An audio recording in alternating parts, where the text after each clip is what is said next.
Okay, we have Bruce from Arundecoit, New York. You're on Late Night in the Midlands, Bruce. Yeah, how are you, Mike? I'm doing great. And Mr. Moore? Yes, sir. Hi, Bruce. Yeah, how are you? Real good. I just had a couple of real simple questions. We've been hearing the discussion tonight about, the local North American continent, but how vis-a-vis the North American continent is the European continent, and let's say Russia and the Mideast, how are they supposed to fare compared to our Good question. land mass here? Good question, Bruce. Once again, if you have a specific area of Europe or Asia or Africa or any place, you can do the following. You can go to Google Earth service. You have to download the program at no charge. And you can point the pointer to any place on the planet and get the altitude above sea level. And you can do that around the coast of Africa, Asia, Europe, any place. No, I didn't know that, John, and I have Google Earth. I just downloaded it a few days ago. So okay, well, it's a nice feature. It is. It is, and so there's your answer, Bruce. The Navy says, not John Moore, the Navy says 400 feet above sea level is the minimum, and that's bare minimum, to be safe near these oceans. 600 is probably a little bit better.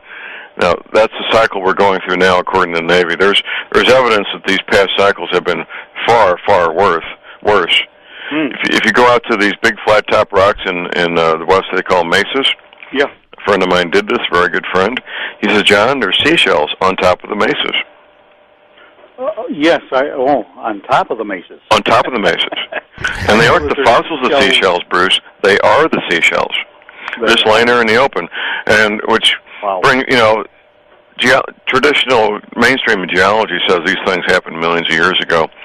Do you think seashells laying in the open would survive for millions of years exposed to ultraviolet, rain, sandstorms, sleet? They have to be much more recent. Absolutely. Like 3,600 years ago. You're on top of it. Absolutely. Now, Mike knows approximately where my location is because I happen to know Mike. But we're in the just north of Rochester, New York. Right. Now, we're probably several hundred miles from the East Coast, maybe 300 miles from the East Coast. But we're right on the shore of Lake Ontario. Well, let me tell you what the Navy says about the Great Lakes. Okay. The Navy says the Great Lakes will join together to become one Great Lake, stretching all the way to Hudson Bay, creating a new inland sea. Is right. Hey, Mike, have you got any room in South Carolina?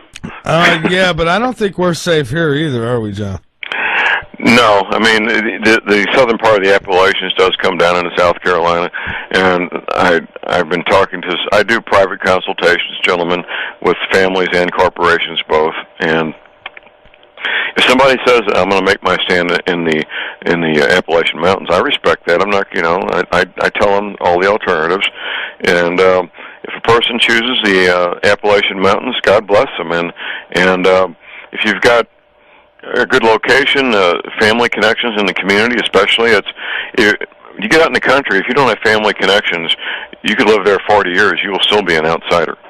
Yeah, that's right. Now, you mentioned Augusta, Georgia, and, I'm pretty close there. I'm in Columbia, so... Right. Well, we happen to have some property in the family that is has no electric, has no water, but there is a substantial piece of property at about 2,300 feet. That's a good altitude, Bruce. Above sea level, and that's only 55 miles south of Rochester. Right. That's a real nice altitude. I'm talking about sea level. Mm-hmm. Right. Sure. The problem is you may want to consider developing that into your safe haven.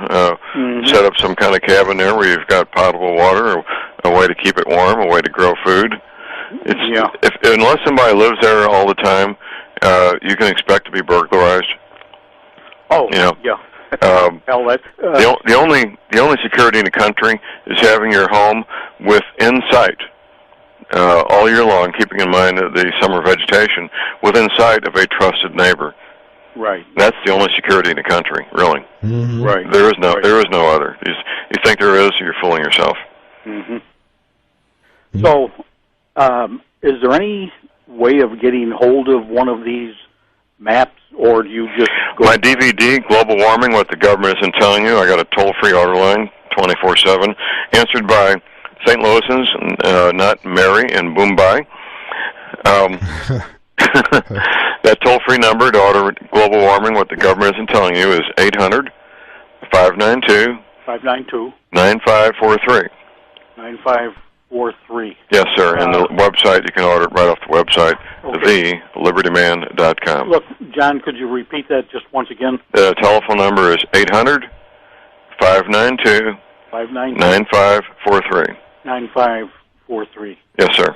That's for slow people like me and maybe others. Well, I don't write too fast either, especially this late at night. Okay. Well, John, it's been a pleasure listening to you. Thank you, Bruce. Good to talk to you.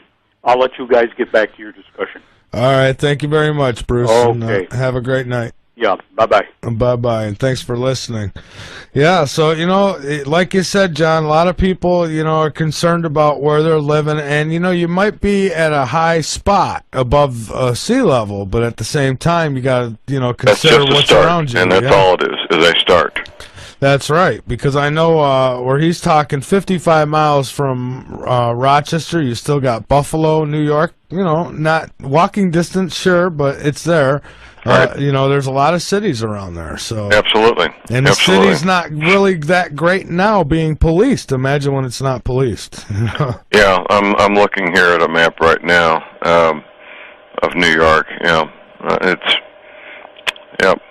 a big, beautiful state, but there's way too many people to suit me. Yeah. I like where you are. I think that's it sounds best. I know some people who have gotten a safe haven going in Montana, and it's a really great idea. I've always questioned whether if Planet X comes by, not if, but when it comes by and it shakes this planet around, is that going to set off Yellowstone? And if it does, Yellowstone's at risk. Anybody who doesn't think Yellowstone's at risk is living a fantasy.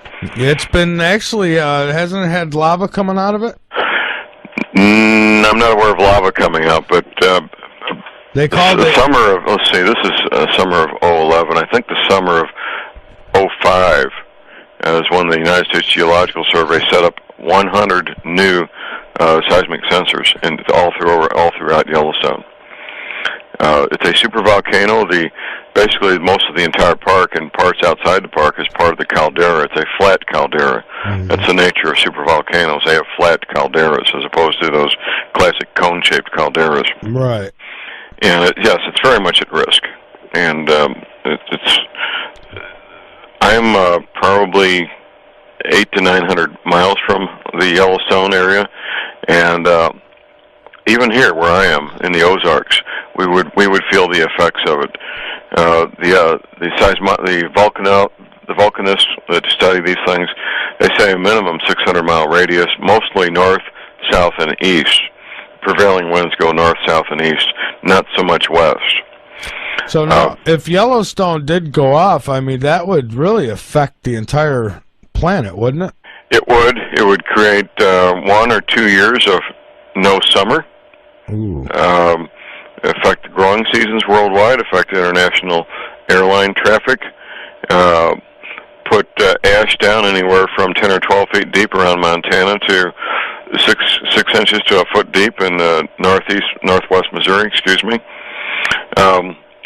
It would, by itself, it could bring the economy of the United States to its knees by wiping out the grain belt and all the other things I just mentioned. Mm-hmm. Well, I'm thinking about it going off, once Planet X comes and starts causing all its destruction, which in my opinion, I think it already has. You look at the earthquakes that have been happening. Right. Well, let's talk about that a little bit. Earthquakes. The Navy says that when the Mississippi is 100 feet deep, the weight of the water on top of the New Madrid seismic zone will trigger at least 3 9-point-plus earthquakes. Earthquakes is something everybody has some knowledge of them, but here's some things people may not know. The Richter scale was developed by Charles F. Richter. He died in 1984. Mm-hmm. Less than a year after his death, the Richter scale was reduced by one full number value. It's a logarithmic scale. When you go from 4.0 to a 4.1, that's a 100% increase in the magnitude of the strength of the earthquake. When you reduce it by one full number value, that's a 1,000% reduction in the force of each earthquake that's recorded, that people see. Yeah, I've heard about that, actually. I've actually reported on that, when people hear about this earthquake, and they, it was just a 4-point this or that, how did it do all that damage? Like, well, you got to add more to it. Right. Well, just in the last 24 hours, we had a 4.7 on the New Madrid, which I'm fairly close to the New Madrid seismic zone, by the way. And they said it's the worst earthquake since 1967. Well, in 1967, they had the original Richter scale. They knew, the powers that be, they knew 26 years ago, Michael, what would be happening 26 years in the future. A dramatic increase in the number and severity of earthquakes, dramatic increase in the number and severity of volcanoes, and dramatic increase in the number and severity of bizarre, violent, dangerous, weather-related events. And they have kept this secret for the most part. I mean, most people think that this is just some kind of conspiracy theory and, that everybody's trying to sell a book or this or that. And it really irritates me that so many people will not take this serious. You tell them about it and they wave their hand. Now, I got a lot of people who pay attention, but then there's that handful that don't. Well, the Nile is not a river in Egypt. No, it's certainly not. And something you need to learn early on, Michael, and I encourage you to do this, do not get an emotional attachment to the outcome of trying to explain this to people. Yeah. If you do, it'll just make it crazy. I mean, you can't. You cannot have an emotional attachment to trying to wake people up. No, and I have people all the time say, you talk about this and you laugh and this and that. What are you gonna do? I mean, I'm not gonna crawl in a corner and cry. There's nothing I can do about it. It's gonna happen. All I could do is try to be prepared and have the ones that I love prepared. And that's about it. And for those who can't take care of themselves, you prepare a safe place for them. They're very young and they're very old.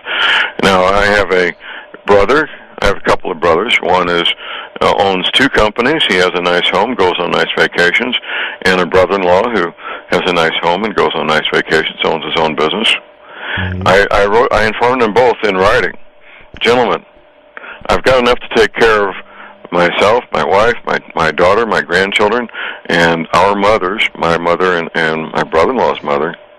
If you show up without a 2-year supply of food, you're going to put in jeopardy everything I've put together. Mm-hmm. And I'm not going to do that. I'm not going to allow you to jeopardize everything I've done to take care of those who can't take care of themselves. Well put. And this will happen. I mean, if you have relatives or co-workers or friends that know you've set up a safe haven and you've got food and potable water and a garden and all this stuff, they're going to show up. Oh yeah, it's just like winning the lottery. Yeah, they're there. and people joke about that, but it's I'm not going to allow people who've been going on nice vacations to show up without 2-year supply of food. There's no excuse. So do you think that then a 2-year supply of food, certainly that's playing it safe, but might that be enough? These are some of the things There's no way to know. We're going to be on our own growing food. Which isn't going to be an easy task. If you haven't done it, if you don't grow up gardening, if you don't grow up taking care of chickens and rabbits and ducks and goats and so forth, it's hard for a city person to acquire these skills. It's time-consuming and it's difficult. The first garden you grow will almost without a doubt be unsuccessful. I can almost guarantee it. Well, I'm pretty good with the gardening. It's the animals part of it that I Well, you can't learn out of a book, Michael. No. I mean, it's not going to happen. You can't learn this stuff out of a book. Books are helpful, but you need to get animals and start taking care of them or help somebody else that already has them. That's the only way you're going to learn, really. Right. Now, as I said, I know a woman who's gotten a safe haven going there in Montana, but again, it's that Yellowstone that concerns me. But it is a nice spot. She's in a great place if that thing don't go off. Well, everybody should have a plan B. Yeah. There's no place that's absolutely safe. That place doesn't exist. That's right. So, John, we got to take another break, and let's go back to our phone line and get back talking with John. All right, John, we are back, and so we want to talk about this seed bank a little bit, but I guess first, let's take another call if you're up to it. Sure, let's do that. All right, great. So we have Doxy from Montana. You're on Late Night in the Midlands. Hey. Hey, how you doing? I heard you talking about me, so I figured I better call in. Yeah, absolutely. I was bringing it up tonight because, that's always been my concern is the Yellowstone. And, that was always only been my only stump in the road there. But, I guess it's 50-50 either way you go, right, John? Well, I always suggest no matter what you're doing, what your plans are, always have a plan B. Which then it might be too late. I don't know. What do you think, John? We got a pretty big fault that goes through here. Well, these seismologists continue to find faults and branches of faults. The New Madrid's that way, and the Wabash. It's happening all over. It's finding new branches of these fault lines. Right. Yeah, and I know I've seen pictures of Africa. I guess I don't know if it's one of the deserts there is just cracking right in half. Have you seen that? Oh yeah, on the Horn of Africa. Yep, absolutely. It's very scary stuff, to say the least. There's so many people who still won't believe that Planet X is even real, and I'm like, wake up. I'm telling you, I've been for 3 years now. I've been preaching the preach and, telling everybody about it. And, I've gotten some who listen and others who listen because I think it's just a great story. Mm-hmm. Yep. Yeah, entertainment. Yeah, exactly. That's right. I know. Just wait. When I wait till their worst nightmares start happening, and it'll be too late. And no matter what you said, it's not going to matter anymore. Well, we're at a point where we're not at the point yet. Although it's let me back up here. Around the corner. At some point, it won't matter how much money you've got. There won't be time to build a serious steel-reinforced concrete shelter. These things just don't pop up out of the ground. To have a commercial contractor come in and build a shelter of steel-reinforced concrete takes time. And at some point, how many digits you have in your checkbook or checking account will not matter anymore. That's right, and I think we're getting close to that point now, John. I really do. All the signs are around us. We have 28-inch thick concrete. Well, good for you. Well, I hope it works. Well, you certainly have done everything that a normal human being can do, and then some. Yeah. Another thing that really worries me is that all these people out there storing food, they're not getting their bodies accustomed to like eating beans on a regular basis or rice or. That came up today at lunch. One of my friends who knows about what we're talking about said, "I really don't want to eat that many beans." Well, there's people who they're storing lots and lots of wheat, but they don't even have a wheat grinder. Oh yeah. What good will it do them? I know. That's the part that frustrates me. I'm trying to teach all these people how to grind wheat and how to do things and try to eat the food so that their bodies are ready for it, or they're just going to get sick and die even if they store the food. Right, or be really miserable if they don't die. And Doxy, when I do come, I do not want to be in charge of having to slaughter animals. I'll that's the one job that you won't want me doing because, it'll look like soup when I'm done. Will you milk the goats? I'll milk the goats. I just don't want I've been making cheese on a regular basis. We've been grinding wheat for the last 2 weeks, making bread. So I'm trying to teach everybody how to make bread.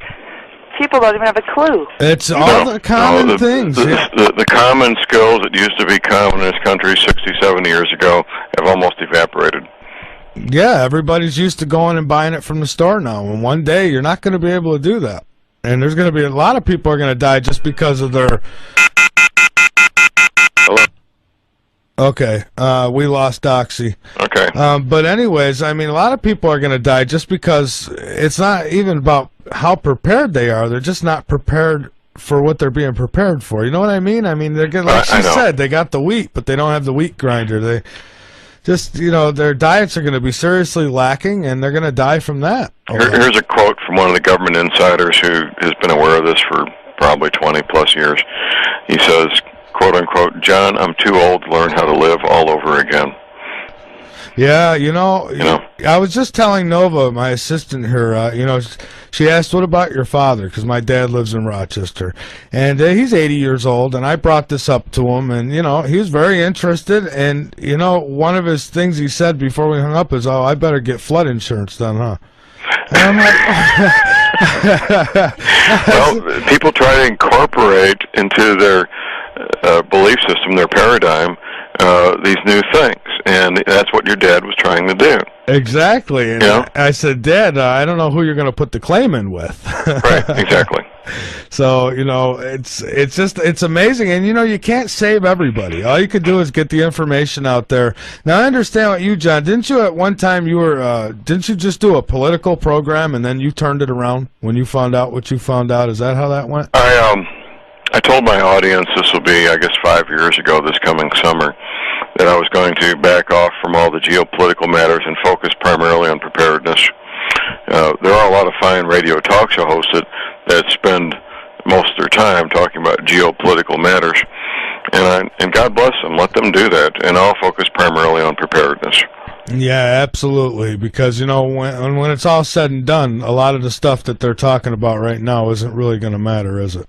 Yes, I did a presentation last Thursday to my local ham radio club, and we had a couple of women there who are very active in the Tea Party, and one of them made a comment to me after the fact, after my presentation.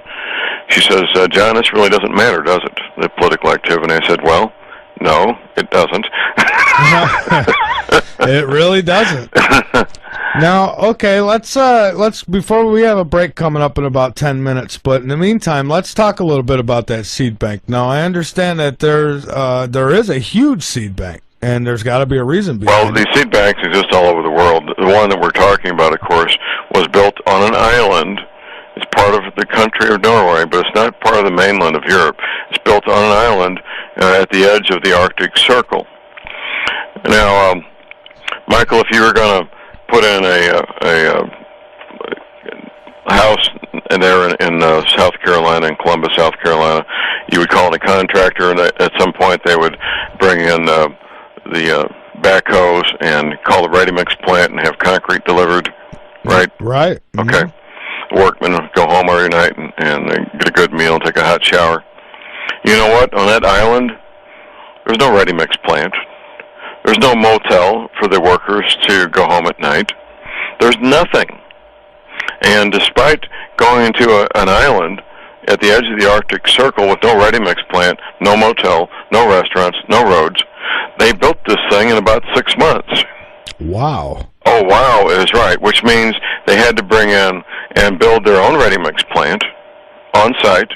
They had to provide food, shelter, housing, hot showers for the workers that were working there, probably working at least 2 shifts a day, maybe 3 shifts a day, 7 days a week. You may as well work 7 days a week. What else are you going to do on an island at the edge of the Arctic Circle, right? That's right. Which translates into probably, I'm going to guess, $300 to $400 a square foot to build this thing. When you have to bring in everything, as opposed to calling up the ready-mix plant and have workers that drive to work. Right. You're looking at incredible expense, partly funded, by the way, by Bill Gates.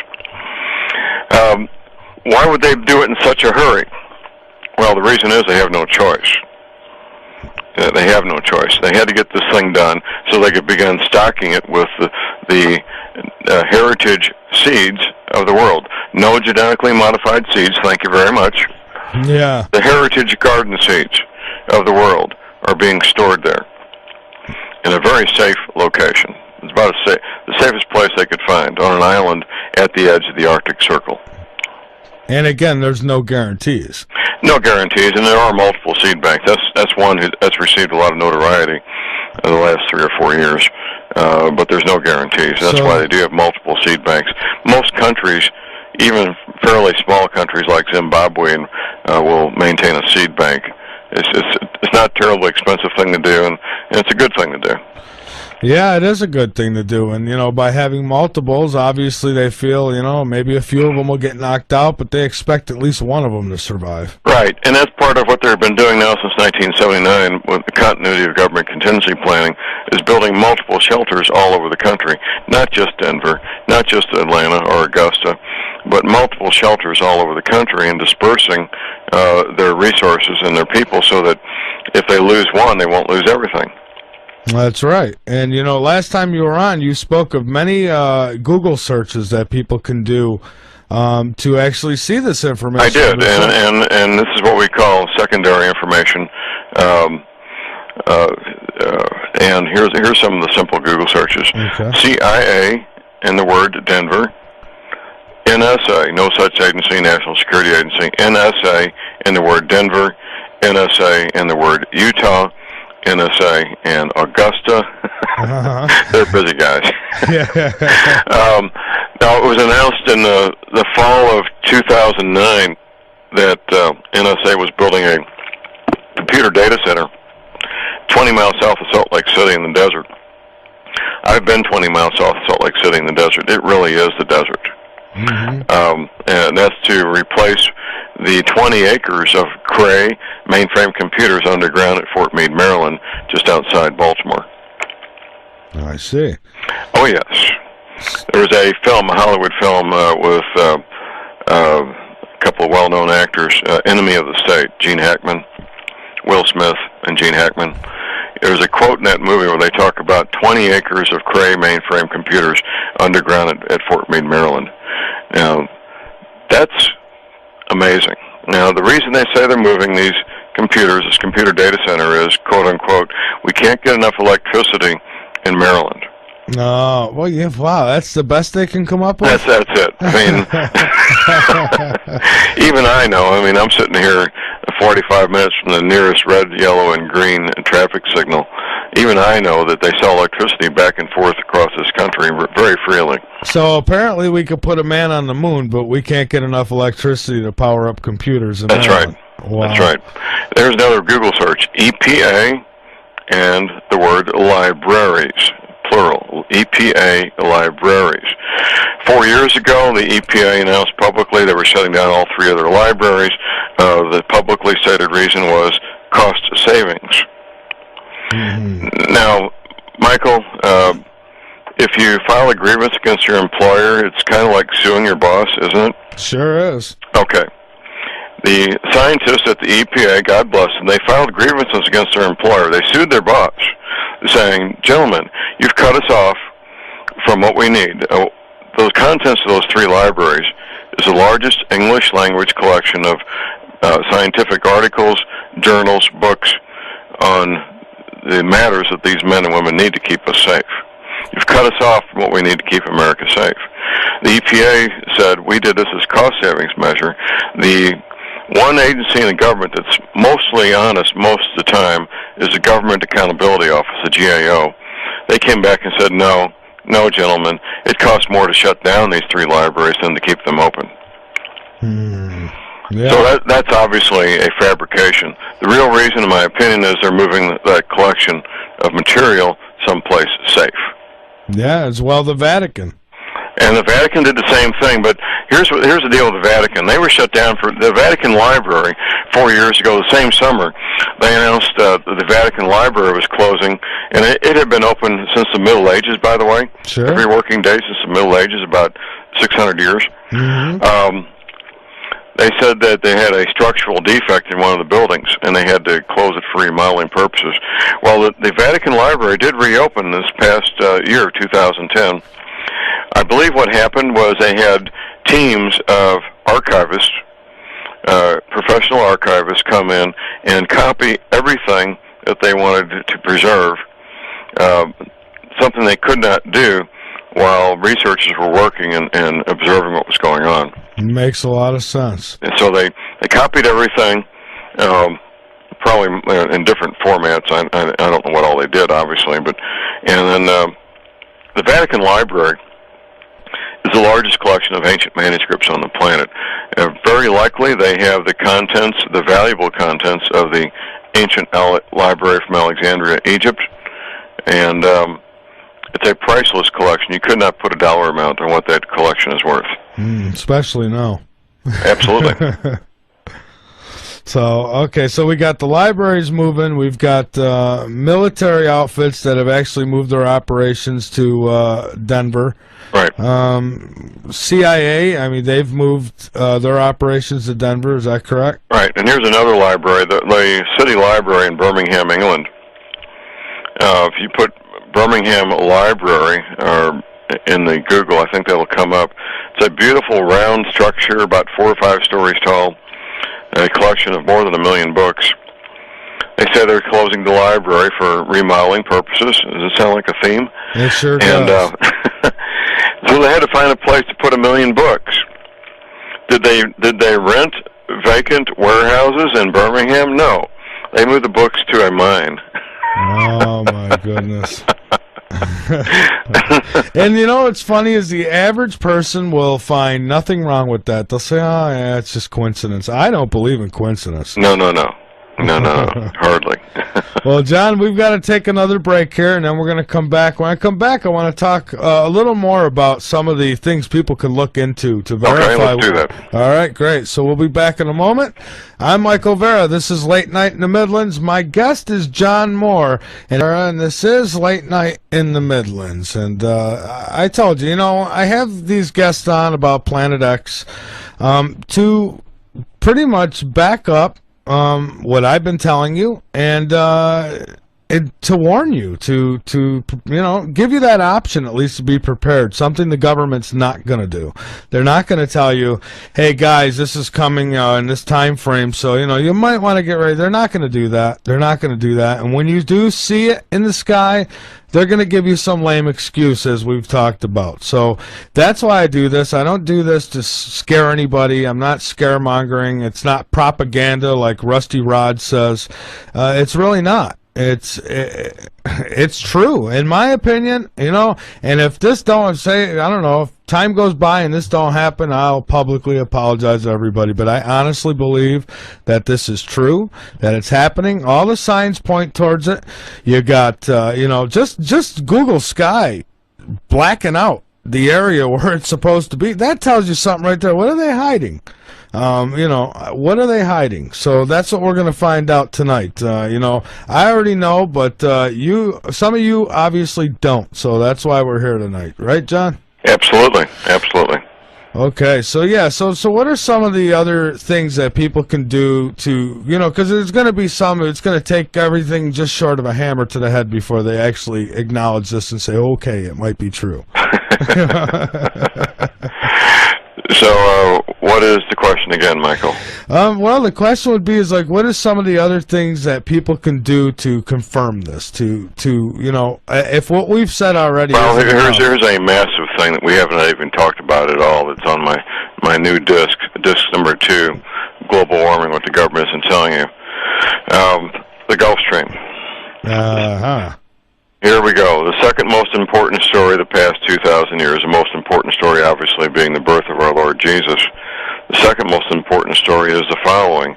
The Gulf Stream has stopped. Now, first of all, an explanation of what the Gulf Stream is. It's warm water coming up from the Gulf of Mexico and the Caribbean, up the east coast of the United States, gets to about Cape Hatteras, North Carolina, and starts going east, which it's done for many, many centuries. We don't know how many centuries. The Gulf Stream was given the name Gulf Stream by Benjamin Franklin in about 200 years ago. It has many other names. The scientists call it the North Atlantic Thermohaline Conveyor. These ocean currents, of course, are all connected worldwide and all loop around and connect up with each other. The Gulf Stream, as of June 12th last year, stopped.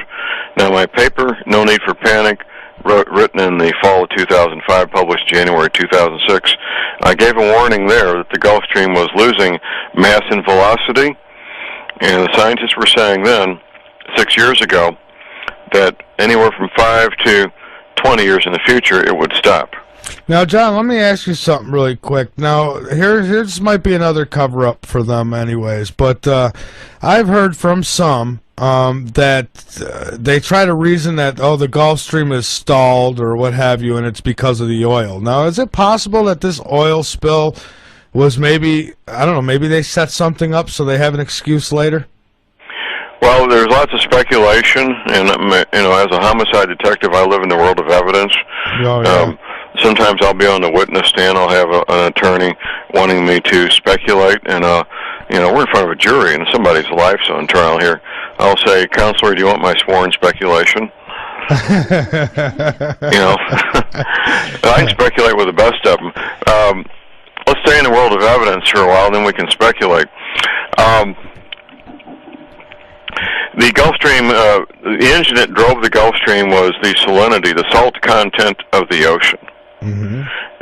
That for the past 20 plus years has been dramatically decreased each year because of melting freshwater ice in Greenland, melting freshwater ice in the Antarctic.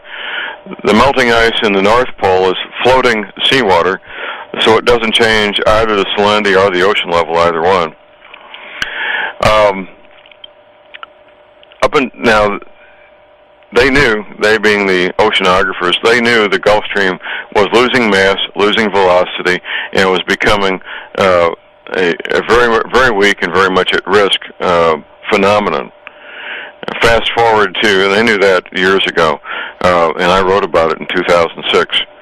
Fast forward to the spring of 2010, and we've got the British petroleum oil spill. There was a university-level experiment. It's been repeated a number of times. We know this is true. They take an 8 by 8 foot tank, about 100 feet long, clear plexiglass or glass, fill it with fairly cold water, maybe 50-degree water, salt water. And at one end, you inject fairly warm, maybe 75 or 80-degree temperature salt water at one end. It will move through there, forming a thermal barrier, move from one end to the other, uninterrupted, until you put oil in the mix. Mm-hmm. When you put oil in the mix, it breaks down the thermal barrier between the cold water and warm water. It all starts mixing up, and the stream stops. Oh, okay.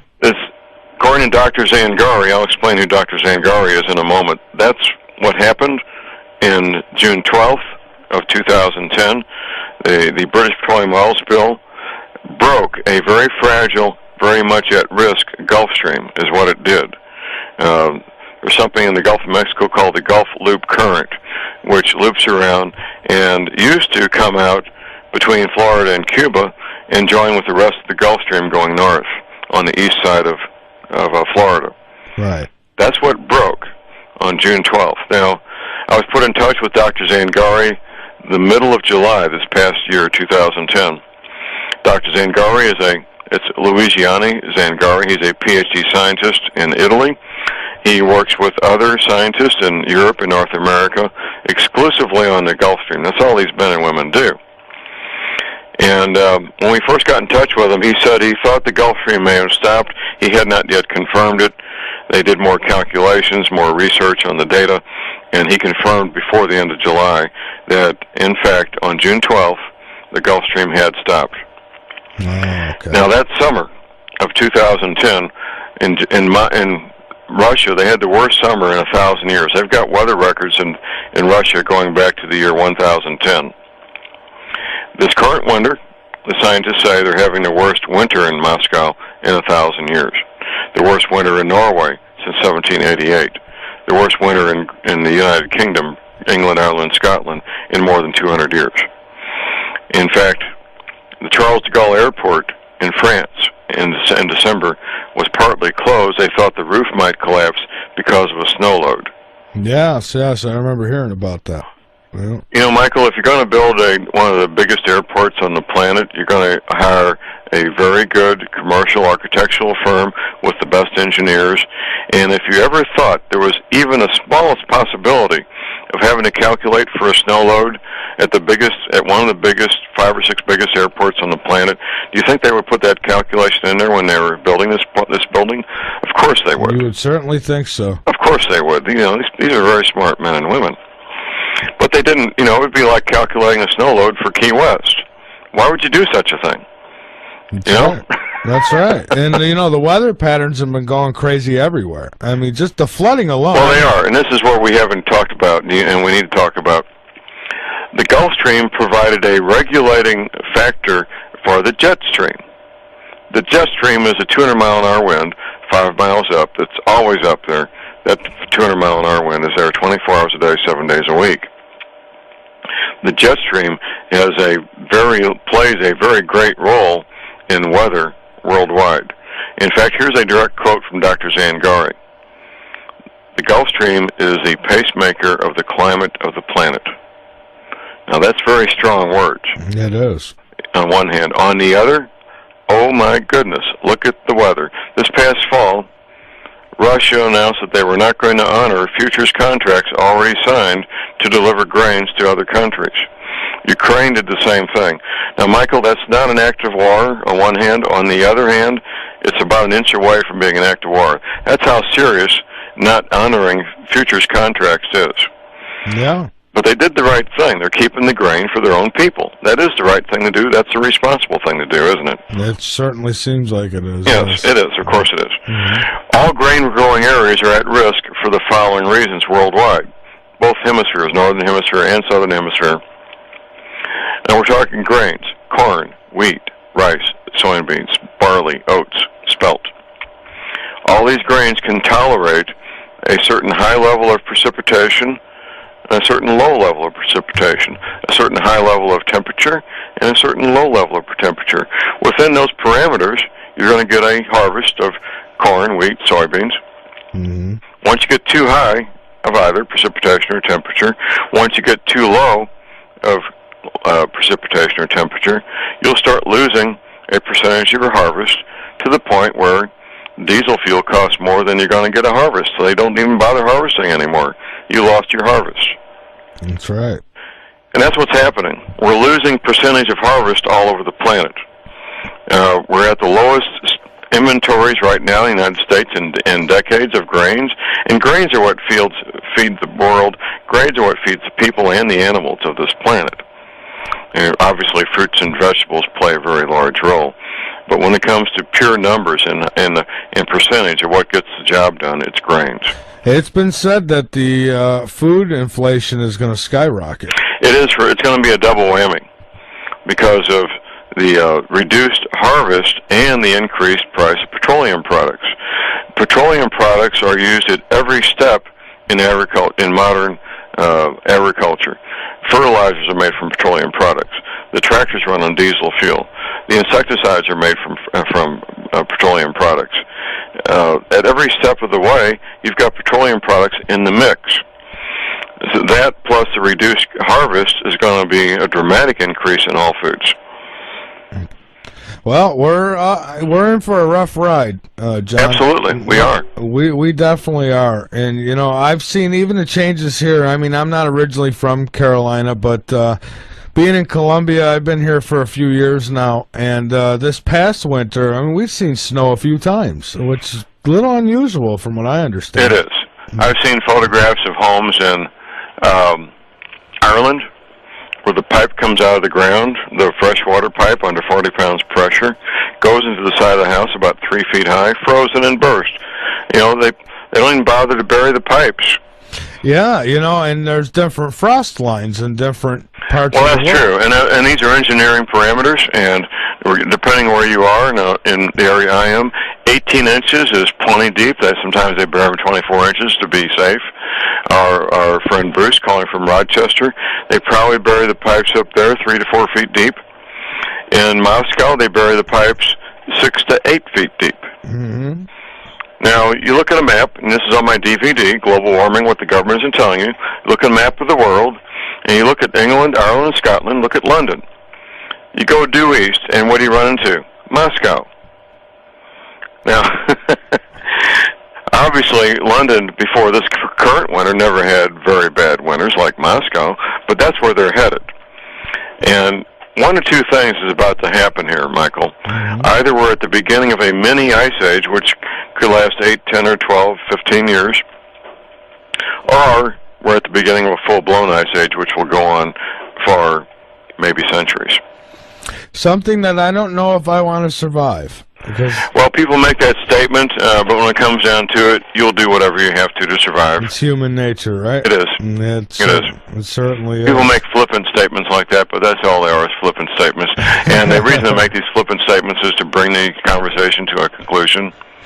Right. Yeah, well, that's something I'm definitely not trying to do right now, is bring this to conclusion. Well, we can't do that. It's talk radio, Michael. That's right. And, I'm far from done with, questions and theories about what's going to happen. One of the other things that I have a buddy, a colleague, if you will, who really gets out there after the New World Order. And one thing that I think I've been kind of shifting a little, thinking, this New World Order, somebody had pointed it out to me and it really made sense. New World Order. It's for the new world. Right.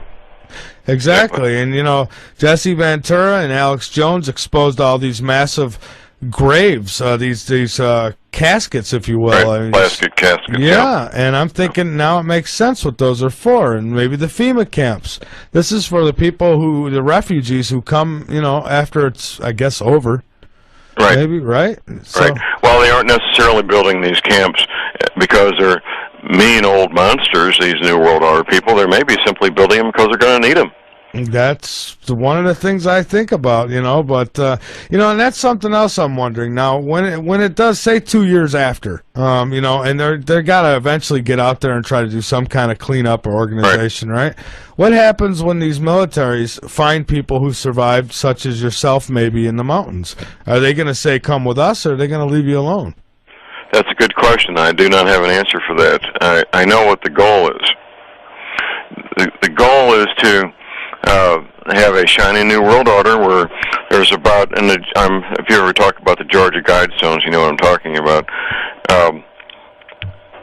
500 million people alive on the planet as opposed to 6.5 billion people. Right. And basically two classifications, very similar to the feudal times, where there's a small group of people who own and run most everything, and everybody else is a numbered and chipped worker slave. Now, I wonder also about the different countries. Are the big countries in on this? Do they are they saying, hey, we're going to team up? The big countries, Russia, China, United States, to a lesser extent, France and Canada and England. Of course, they're in on it and they know about it and they're doing what they can do. They fully intend to still be countries. I think they may just have a one world government. That's certainly is part of the picture. Not that it would matter much. Government will extend as far as the barbed wire goes, and there will be no government. Government after these events will be, if there's any government at all, will be at the town level and county level for most people most of the time, going back to the way it was before World War II. Before the Great Depression and Roosevelt, the most government most people saw most of the time was the county government, and we'll be going back to that. Once everything goes to hell in a handbasket, we also got to worry about these nuclear facilities. What's going to happen with those? Well, I believe the engineers that work there will do the right thing, and that they will, if they have to shut them down, they will shut them down in a manner that's relatively safe. And if they don't, just pray that you're not downwind from them. It'd be an awful lot of praying. Absolutely. Absolutely. So now, in this next segment, this last hour coming up, I want to talk about survival. What people can do to survive. All right, we'll do that. We can take up an hour doing that real easy. Absolutely, and that's something I think that's probably the most important thing. But we have a few minutes before we go to our next break, and I had a question come in, I guess from Nova? Is this from you or from the chat? This is how close is it going to get to us, Planet X? Well, Professor McCanny talks about action at a distance. We see this every day with the moon.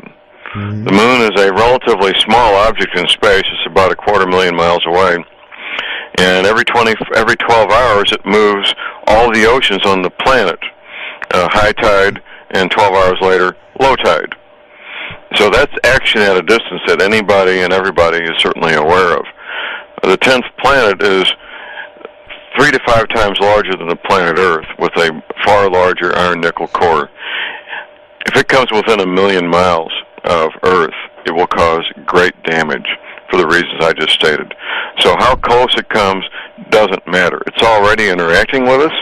It's already causing problems, and these problems will continue to grow worse as over and over again. And off that last commercial there, if you are a radio station and you're looking to pick up the feed of Late Night in the Midlands, I'll take my payment in gold. So yeah, and do it soon before the oceans rise, will you please? You know, little success before I have to fly away. But I am Michael Vera. This is Late Night in the Midlands. And again, the website, latenightinthemidlands.com. The email address, latenightinthemidlands@yahoo.com. And Glenn Kennedy's website is projectinsearch.com. So, yeah, Eve of Destruction, very fitting for tonight. We won't be pressing any buttons, especially after Planet X comes around, that's for sure. So, okay, John, we're going to talk a little bit about survival now. All right, let's do that. Even. Well, the first and most important thing anybody can do is get their spiritual house in order. I cannot emphasize how important that is above and beyond anything and everything else. I use the example of American POWs in World War II, Korea, and Vietnam. Men and women in a prisoner situation, eating the same food, wearing the same clothes, doing the same work, having the same housing and medical attention. Those who went into that experience with a strong spiritual belief system were far more likely to survive it than those that did not. Mm-hmm. It's not even debatable. Once you get involved in your spiritual preparedness and your spiritual belief system, it will be something you'll do the rest of your life if you're not already doing it. In addition, you need skills. Now, the skills are commonly found on farms and ranches all over this country. Dozens and dozens of skills that we've been talking about off and on during this show. The two skills, however, that are very important and found in the least amount would be the skills of a ham radio operator and the skills of emergency medical treatment. Those are the two skills most needed and in least amount of supply, no matter what the community, big cities, little cities, farms, ranches. I encourage people to acquire those skills. Most communities are going to have a ham radio club. You can find out who the ham radio people are in your area. Two methods. One, you can go to your local Radio Shack store, talk to the manager. Almost without a doubt, the manager of your local Radio Shack store will know about the local ham radio men and women. The other way is to go to the Federal Communications Commission website, the FCC website, go to the amateur radio section, and you can find all the licensed ham people in any zip code in the United States are kept by zip code. I've known these men and women and worked with them now for better part of 20 years. I'm a licensed ham operator myself. And most of the time, ham radio men and women like to share their knowledge, help people gain this information. The FCC set up the ham radio section specifically to help out in times of emergency. That's why it was set up initially. That's why it exists. Emergency medical treatment. Your local fire chief may be putting on CERT training, CERT, that's Community Emergency Response Team training, which does include some first aid training, or perhaps a first responder course where I'm working with my local fire chief and paramedics to do that here in my community. Your local Red Cross may put on first aid training, possibly the local hospital, maybe the local junior college. All are places that you may find emergency medical treatment training. So I encourage people to get the training and get the equipment and supplies to go along with it. If you have emergency medical treatment supply equipment that you're not qualified to use, you could hurt or kill somebody. So don't get equipment you're not qualified to use, or if you do, be sure to exercise the discipline not to use it until you've got the training. Ham radio equipment does take some knowledge before you can use it successfully. When I'm in front of an audience, Michael, I'll ask the audience, who here has a two-way radio with them this morning? Nobody raises their hands. And I take out my cell phone and I say, guess what? This is a two-way radio. Cell phones are incredibly simple to use. Most 7- and 8-year-olds can use them quite well. But ham radio equipment does take some knowledge and some skill before you can use them successfully. That's right. And cell phones, for that matter, they're probably not going to be usable, are they? Well, all it takes for cell phones not to be usable is what's called system overload. And too many people want to make a phone call. In fact, in most metropolitan areas, around 3 o'clock or 3:30, all the kids get out of school. You can't make a phone call on a landline. I mean, seriously, system overload affects landlines as well as cell phones. So that's very true also. In addition, the government can shut down all the cell phone users except themselves. They have that capability to shut down all cell phone usage except their own, if they choose to. Well, it's just a flick of a switch for satellites, wouldn't it? Isn't it the satellites? Well, they have at the central switching stations is where it's done, right? Okay. And they can do that, and if they need to, they'll do it, and make sure system overload doesn't affect them. Well, absolutely. Yeah. Of course, you need electricity to make cell phones work at all, and that's at risk for a variety of reasons: coronal mass ejections and power grids going down and so forth. Right. And now there's going to be quite a bit of debris that I would think is going to be pulled in with Planet X, correct? I mean, Planet X travels in a debris field 250,000 miles wide on either side of it. So we're going to get nailed by all kinds of stuff. Oh yes, rocks the size of basketballs, rocks the size of pickup trucks, rocks the size of Rhode Island. And the more you get into this, I found, when I was a kid, we went on a family vacation. I saw a meteor crater out west. It's about a mile wide, about a half mile deep. I found out there's a crater here in my county that's 12 miles wide that they didn't know even existed till they had satellite imaging. Wow. And there's a string of these craters across the United States that go. I don't know if anybody knows how long they've been there, but they're basically in a straight line. Meteor crater out, I think, is it Arizona meteor crater? Or New Mexico. Anyway, there's a straight line of these things across the United States where they most likely all hit at about the same time. And they've obviously all been there long enough where people aren't talking about them. Well, they're so big, a crater 12 miles across, you can't tell it's a crater until you're up in a satellite. Yeah, exactly. It's that big. Okay, so then that leads me to worry about even being on the mountains. So if you get away from the ocean, you still have to worry about. Well, I wondered for a while when I started learning about this, why the powers that be so preoccupied with getting underground. Mm-hmm. There's two reasons: these rocks coming at us and the coronal mass ejections. Coronal mass ejections will make the surface of the. Of course, it's only half the planet that hits it. For about an hour to an hour and a half, the part of the planet's being hit by the coronal mass ejection will be about 140 degrees. Ooh.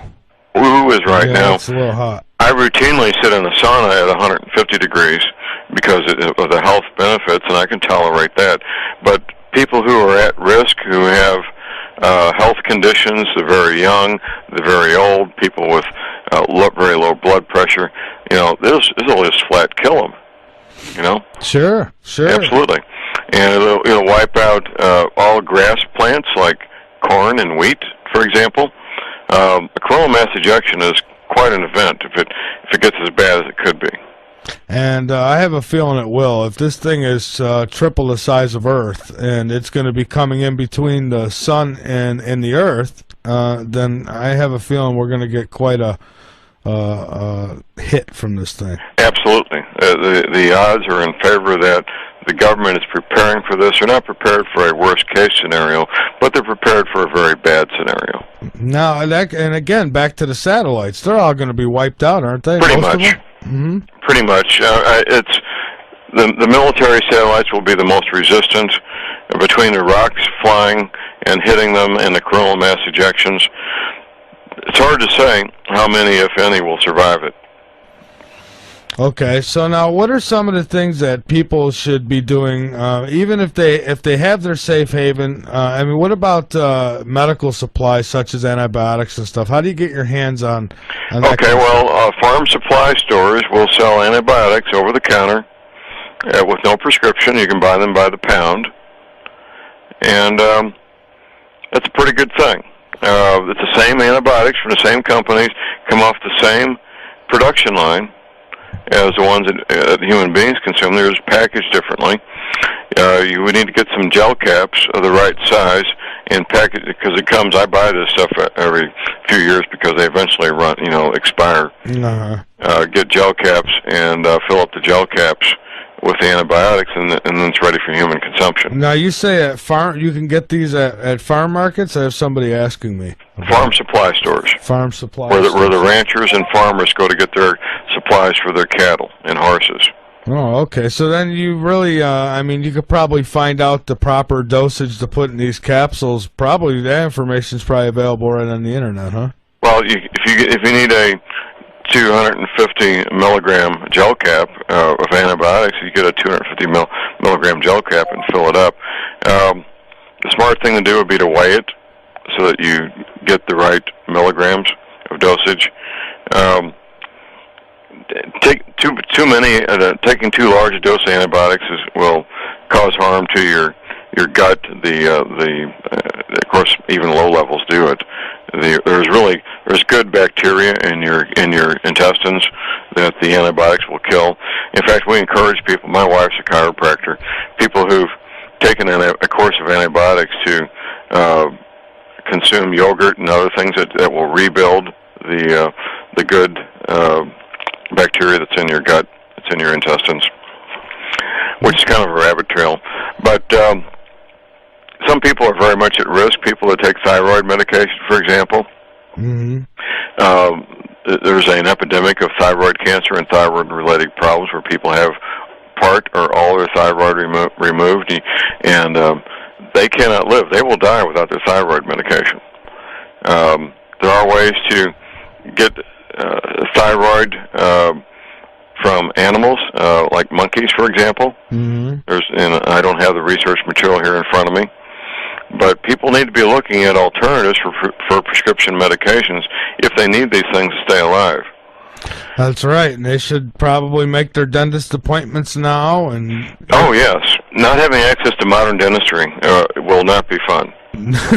No, it'd be very dangerous at that. Believe me, I've had infected tooth before, and tried to pull it myself once, and I'll tell you, my face blew up like a balloon. Oh, I bet. Uh-huh. Absolutely.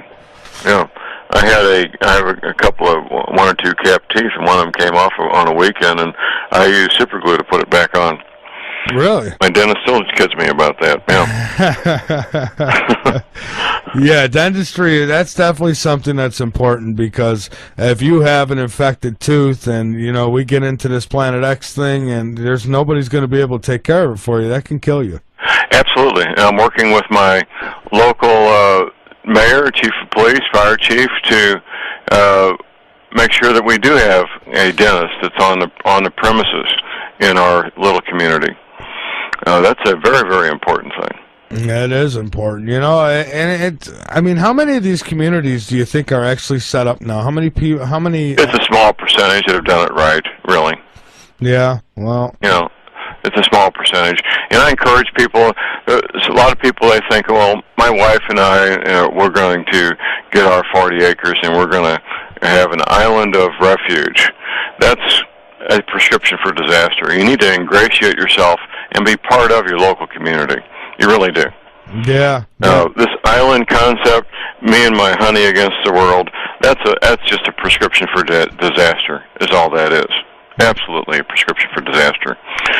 You need to become part of the community, join the local church, get active in local civic organizations, especially if you're not related by blood or marriage to people in the area.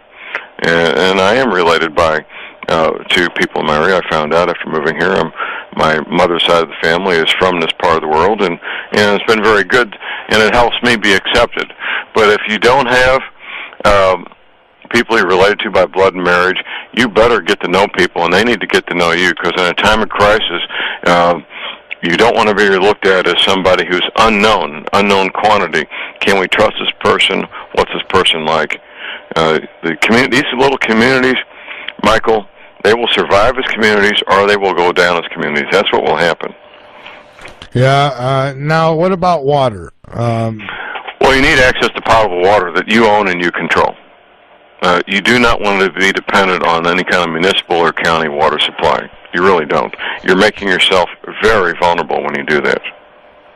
And the bottom line is you need a well or a spring or a lake or a pond or a creek or something where, obviously, if it's open water, you need to be able to filter it before you can consume it. Now, do you have any specific filtering systems that you recommend? Well, I offer the Berkey system at my website. They've been around for about a century, so they've pretty much got it down. They know what they're doing, the Berkey filters. For in the field, I don't sell them, but I like the Katahdin. They're made in Europe. They're mil-spec, and they're very compact, and they do an excellent job of filtering water out in the bush with a very compact. Basically, the little Katahdin mini ceramic is about as big as 2 packs of cigarettes, and will filter hundreds of gallons of water. Okay, and now, I mean, again, people got to realize that they're not going to have electricity, so they're not going to be able to just store stuff in the refrigerator. So they're going to want to, if they don't know how now, they're going to want to know how to can and so on, aren't they? Those are some of the skills still commonly found in farms and ranches. Mm-hmm. Raising food, preserving food with canning and dehydration and drying, and salt. You can preserve meat by drying it, making a jerky, and using salt. There's lots and lots of skills, and I'll recommend a couple of books that cover those skills. Okay. Dare to Prepare by Holly Deo is an excellent one. Another one I have here at hand is Making the Best of Basics by James Stevens with a V. James Stevens. It's been around for about 20 years. He keeps adding to it and making it bigger. But you need to practice these skills. These are things that can't be learned by reading a book. The book will get you started and help you figure out what you need to do, but you need to practice the skills and learn the skills by doing them. That's right. So we got another break coming up here in a minute, and then I'd like to talk a little further about anything that we haven't covered as far as survival. And one thing I'm curious now. Now, you were in the military, and I know that on your last CD, your latest CD, that you had another Navy personnel who came out. That's right. We'll talk about Tim Spencer when we come back from the break. This is very important stuff. It's critical, actually, to everything we're doing. All right, great. Well, let's do that then when we come back. So just hang on, John, and we've got another half hour to go here on Late Night in the Midlands. I'm Michael Vera. This is Late Night in the Midlands. John Moore is my guest, and I'm hoping we'll be able to get him on again before it's too late, but we'll see. I don't know. He's definitely contributed to this show, coming on several times and trying to warn and spread the word and prepare everybody who listens to this show. So I definitely appreciate that, and I know a lot of you do. And for the ones who are sitting back right now laughing about this whole thing, well, all I can say is you got a great sense of humor. I'm Michael Vera. Okay, John. Okay.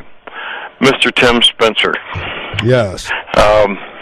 As you know, I'm a homicide detective. We were having a fundraiser for a client of mine charged with homicide, and it was sponsored by the Western Cherokee Nation, and there's a gentleman walking around with a very official ID badge that said Director of Preparedness, Western Cherokee Nation. So I introduced myself as Tim Spencer, and my DVD had just been come out. The first disc had just come out, and I get him a copy. He watches it. He gets back with me a week later. He says, "John, I've seen this map before." I said, "Really?" He says, "Yeah.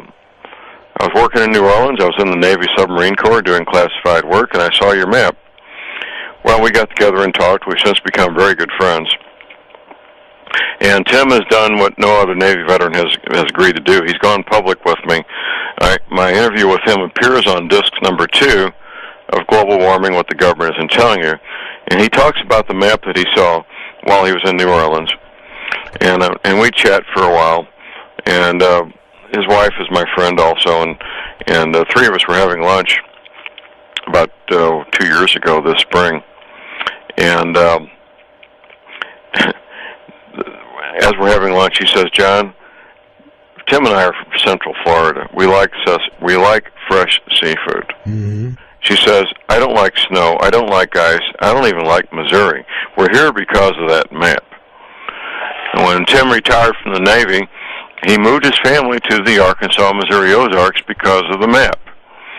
And he's gone public. The interview is on my DVD. It's very powerful stuff, isn't it? It certainly is, John. It is. I'll tell you, the second CD, the first one was good enough. The second one really knocked it home. Well, I needed to do that.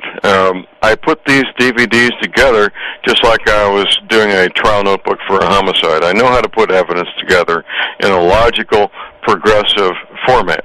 So that it makes sense and people will understand it. And the lawyers who watch this, they recognize trial preparation when they see it because they do it themselves. That's what I did here, Michael. I was doing trial preparation, and the people watching the DVD, they're the jury. And my job is to convince the jury and bring the evidence to the table, as we say in my business, clear and convincing evidence. And I bring an overwhelming amount of clear and convincing evidence to the point where... And the research that you've presented, the evidence that you've presented to me has woke me up better than anybody's. Honestly, it has. Well, if you're going to stack me up against Jason Rand and some of these others, that's a pretty extreme compliment there, Michael. Well, it's true. You know, Dr. Rand, I love the guy. I've had him on this show several times. He's a great guy to talk to and interview. He does seem to think the timeline. I'm just not with the timeline so much. He thinks it's going to be 50 years down the line before this happens. Well, funny you should mention that. I do encourage people to watch Al Gore's film, An Inconvenient Truth. Mm-hmm. Al Gore states in that film that the middle of the century, which would be 2050, is when things are going to get bad. Now, that's what NASA says. That's all the more you shouldn't believe it. Well, never a straight answer, right? Right. You know, if these events were going to happen in the middle of the century, why would they move all these CIA people who will be retired and no longer in the system now? You know? Exactly. Why would they be in such a hurry to build a seed vault in 6 months now when they could take a more leisurely pace and save a tremendous amount of money? These things are being done now because they have no choice. The CIA and NSA, EPA library are all being moved now because they have no choice. If these people are all going to be retired, why would they bother moving them now? Yeah, I had somebody actually gave me the idiotic answer about Plum Island. So, they're moving that because too many people know about it now. It's like, are you kidding me? Really? Are you really kidding me? It's like, you know what? I'm going to get you for your birthday some floaties, and I hope that you do well. Well, it is funny. It's serious stuff, but some of the things people come up with are absolutely funny. And some are just plain in denial. Others, they know it's true, but they just will not accept it. And you know, no, they won't. And that's going to be, that reality is not going to change, Michael. You know, my DVD is making a big difference on one hand. On the other, if we reach 1.5% of the people in this country, I would be surprised. Well, there's people like yourself they're out there spreading the word, and a lot of people know about this. It's just not enough people take it serious. Absolutely. They just can't imagine it happening to them. And if it's never happened before, it'll never happen in the future. Right, and well, the thing is, it has happened before. It just hasn't happened to them. Exactly. The evidence is out there. I've interviewed Michael Cremo, and he's believed this has happened 6 times before. At least, Michael Cremo is one of my heroes. I love that guy. The cutting edge archaeology work he's done. Him and Jonathan Gray are contemporaries. There's multiple evidence. We talked about this earlier in the show of high technology having existed on this planet in the distant past, and Michael Cremo is one of the best people on the planet to document this. He sure is. I mean, it's just the work that he's done is incredible, and if nothing else, I'm glad that I had an opportunity to do this show just because of all the great minds that I've been able to pick through, even your own, sir, and and I have Jesse Ventura coming up on the show next month on August. Yeah, I want to get Jesse on my show also. When he started this series of programs, I thought, it's going to be a bunch of fluff. It won't amount to anything. Yeah, well, it did. It did. I mean, God bless Jesse Ventura. The man has no fear, and they were not fluff at all. He really got into some hard topics and hit them hard. Yeah, there's a couple I would really like to see him tackle. One is the chemtrail, and the other is Planet X. I'd really like to see him go after that. Well, is he going to have more shows? Do you know? I'm not sure. I thought that he was. Okay. As far as I know, I think that he's doing. I know that they've been putting some heat on the station there about not playing certain shows. Well, I confirmed this in my weekend presentation. There was this service called TiVo, where you can record television shows and watch them later. Are you familiar with that? Yes, I am. Okay. Well, apparently, TiVo went in to people's machines, or TiVo machines in their homes. They can do this by remote control, of course, and erased some of the Ventura shows. Yes, they did, and you know what? I'm happy to say that Glenn Kennedy and myself, I've got the full-length shows on my website. I had them wiped off my website not too long ago too, John, but I got them back up there. Oh my goodness! Yeah. As Bo Greit says, you're over the target when you're taking flack. Yeah. This is amazing. This is just absolutely amazing what they're doing, and these countermeasures is what I call them, countermeasures. They'll tolerate people being woke up to a point. Jesse Ventura, you talk about coming after me. Jesse Ventura has nationwide recognition because of the things he's done, the movies and being governor, and a lot of exposure. These TV shows, we can see where the edge is, where they won't tolerate anymore. And Ventura shows that were erased off TiVo. That's the edge. They won't tolerate that. Yeah, absolutely. And it's amazing to me the lengths that they go. And and then there's going to be people who had it erased off their TiVo, so it was just an error. They don't want to look into what it really is. And I just can't stress enough to everybody listening that this is real. And, I love on your CD how you ask, you said, let me just ask you all one question. Would your government lie to you? And I thought that was a great way to get things rolling. It is. And it's the most important question you can ask. It certainly is. And, I remember you asked me the first time you came on my show, and I kind of laughed at it and said, oh, yes, they would lie. And that's the response most mature audiences will give. They start laughing, and it's kind of a spontaneous, hysterical type laughter, but it's there for a reason, because most mature adults agree that the federal government of the United States would lie to us. Oh, absolutely, and they are lying to us. They're absolutely lying to us. And, some will argue that they should tell us about Planet X, and others will say, well, they couldn't. I don't know what to think about that. I think that in small ways the information has been getting out to us. I don't know as though and I don't want to defend the government by no means, right. but I don't think they could come right out and broadcast it on TV. Everything would go to hell, wouldn't it? Well, if it was given the kind of credibility that the evening news would give it, or a major political figure like the Secretary of State or somebody, yeah, it would be a mess. Yeah. It would be an absolute mess real quick. Absolutely. So, and that's a reason why I think, I know they found those coffins, I'll bring it up again, in Georgia, mass for lots of bodies in one, and I think that's what it's for. I think they're ready for cleanup before it even happens. Well, that's the nature of government, is to get ready for things like that, isn't it? It sure is. So hopefully that'll be the nature of your listeners and mine, and they'll get ready for it too. Well, that's all we can do. We're the watchmen on the wall, Michael. You, myself, and some of the others who are trying to expose us. We're the watchmen on the wall. And all we can do is put out the warning, and it's everybody else's responsibility to pay heed and then act on it.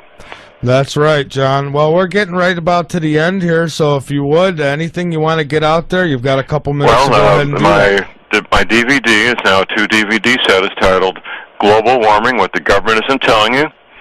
And my website where you can order it is thelibertyman.com. My radio shows are listed at my website, too.